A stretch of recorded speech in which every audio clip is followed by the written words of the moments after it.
പലപ്പോഴും പറയാറുണ്ട് മലയാളികളെ എങ്ങനെ കബളിപ്പിക്കപ്പെടാം എന്ന് കരുതുന്ന ഏറ്റവും കൂടുതൽ സാക്ഷരത ബുദ്ധിയൊക്കെ ഉള്ളവരാണെങ്കിൽ പോലും ആട് തേക്ക് മാഞ്ചിയം മുതൽ അതുപോലെ തന്നെ ഈ പറയുന്ന പലതരത്തിലുള്ള നികുംബം അങ്ങനെയൊക്കെ ഓൺലൈൻ തട്ടിപ്പ് ഇതിലൊക്കെ നമ്മൾ എങ്ങനെയോ ചെന്ന് പെടുന്നുണ്ട്. ഇപ്പോൾ കടുത്തുരുത്തിയിൽ ഇത് സംഭവിച്ചിരിക്കുന്നത് ഒരു വൈദികനാണ്.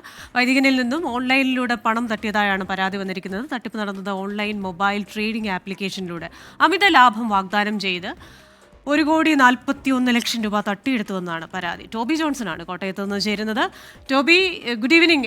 നമുക്കെല്ലാവർക്കും എല്ലാവർക്കും എന്ന് പറയാൻ പറ്റില്ല, എന്നാലും നല്ലൊരു ശതമാനം ആൾക്കാർക്കും വളരെ ചെറിയ സമയത്തിനുള്ളിൽ കുറുക്കു വഴികളിലൂടെ അമിത ലാഭം നേടണം, പണം ഉണ്ടാക്കണം, എങ്ങനെയും പണം ഉണ്ടാക്കണം, പണക്കാരനാകണം, അടിച്ചു പൊളിക്കണമെന്നൊക്കെയുള്ള ചിന്തകളുണ്ട്. പക്ഷേ ഇവിടെ ഒരു വൈദികനാണ് തട്ടിപ്പിൽ പെട്ടിരിക്കുന്നത്. എന്തായിരുന്നു ഈ ഓൺലൈൻ ട്രേഡിംഗ് ആപ്ലിക്കേഷൻ? നേരായ ട്രേഡിംഗ് ആപ്ലിക്കേഷൻസ് ഒക്കെ ഉണ്ടല്ലോ.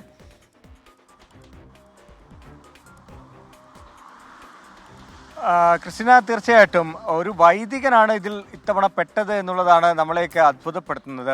എന്തായാലും ഇദ്ദേഹം കഴിഞ്ഞ കുറേ നാളുകളായിട്ട് ട്രേഡിംഗ് നടത്തിക്കൊണ്ടിരുന്നു.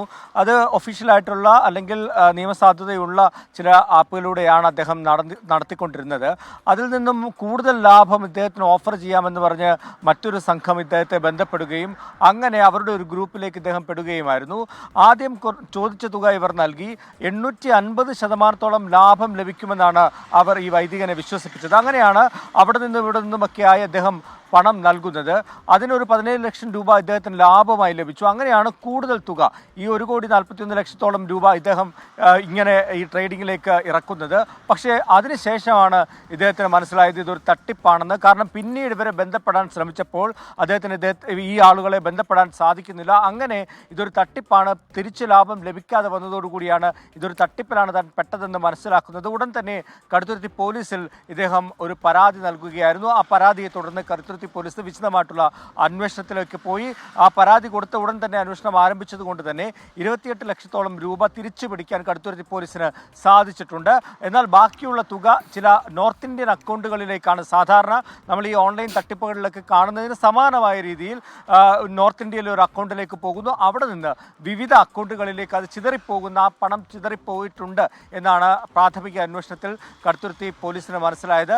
എന്തായാലും വിശദമായിട്ടുള്ള അന്വേഷണത്തിലേക്ക് സി എ റനീഷ് അടക്കമുള്ളവർ കടന്നിട്ടുണ്ട് എന്നാണ് അദ്ദേഹം നമ്മളോട് സംസാരിച്ചപ്പോൾ പറഞ്ഞത്. കോതനല്ലൂരുള്ള ഒരു പള്ളിയിലെ വൈദികനാണെന്നുള്ള വിവരമാണ് നമുക്ക് ലഭിക്കുന്നത്. അദ്ദേഹം കാസർഗോഡ് സ്വദേശിയാണ്. കഴിഞ്ഞ ഇടയ്ക്കാണ് അദ്ദേഹം ഈ കടുത്തുരുത്തിയിലേക്ക് അദ്ദേഹം ഈ ജോലിയുടെ ആവശ്യത്തിന് വേണ്ടി പള്ളിയിലേക്ക് എത്തുന്നത്. എന്തായാലും ഈ വൈദികന്റെ കയ്യിൽ നിന്നാണ് ഈ പണം നഷ്ടപ്പെട്ടത്. ഏതാനും മാസങ്ങൾക്ക് മുമ്പാണ് ചങ്ങനാശ്ശേരിയിൽ ഒരു ഡോക്ടറിന്റെ പക്കൽ നിന്നും ഒരു തട്ടിപ്പിനിരയായി കോടികൾ നഷ്ടപ്പെടുന്ന ഒരു ടോബി, അത് തന്നെയാണ് നമ്മളെ ഏറ്റവും കൂടുതൽ അമ്പരിപ്പിക്കുന്നത്. വൈദികൻ, ഡോക്ടർ, അതുപോലെ ജഡ്ജ്.